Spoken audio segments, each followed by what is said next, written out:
So if you think of the diamonds as questions, okay, you ask yourself, are students required to work in pairs or groups? If the answer is no, because it's quite valid to work on your own, okay, then it's a code 1. This is not a score. Please, teachers think when they see numbers, yippee, it's a score, or yippee, it's a grade. No, it's not. It's a code, okay? So when I see a code 1, I know that the learning activity you've designed requires the student predominantly to work alone, okay? So you ask yourself the first question, are students required to work in pairs or group? If the answer is yes, you move on and ask yourself the next question. Do they have shared responsibility? Which is fine, they may not have shared responsibility, you might just want them to give each other feedback, etc. Well, then it's a code 2 if you say no. If you say yes, they do have shared responsibility, you ask yourself the next question, are they making substantive decisions?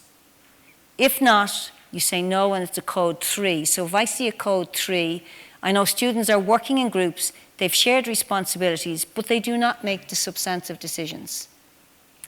If they do make substantive decisions, you then ask yourself the next question, is their work interdependent? If their work is not interdependent, it's a code 4. But if you say yes, it's a code 5.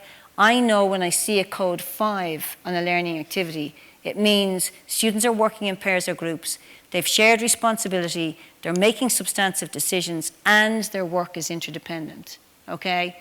So it's a nice way of being able to classify the type of learning activities that you're doing. Not all learning activities need to be coded at a 5. It depends on where the student is at, what you're trying to do, what's the learning outcomes, and you have to be in charge of your learning design. And as you work with others in the staff, what's the priority? So the rubric can actually be used to design learning activities, but then it also can be used as a means of assessment because you're looking at the same rubric and where you design an opportunity for students to actually have shared responsibility.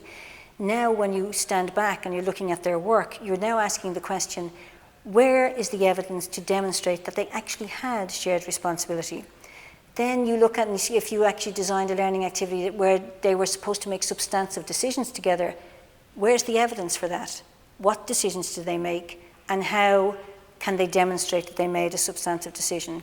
And that's the beauty of the rubrics in the fact that it can be used for designing learning activities, but also for assessment to actually enable you to look for evidence that you attained your learning objectives.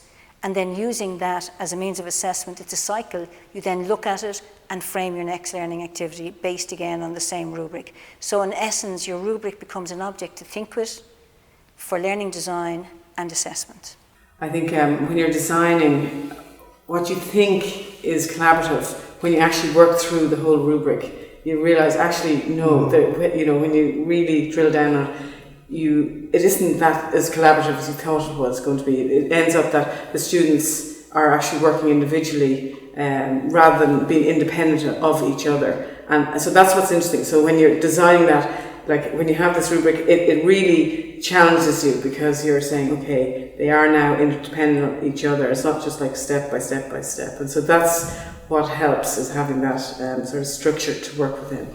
Today's workshop has been really, really useful. We used the rubric to look at some learning scenarios and ideas. And what I would suggest maybe to other teachers is to use the rubric before you're designing your lessons and designing your scenario, because it actually helps you to see what is collaboration and what will give them the deepest learning. And it means that when I'm designing my lesson, I can build in the collaboration from the start, as opposed to looking at it afterwards and realising, well, actually there wasn't that much collaboration there and having to redo it halfway through my unit.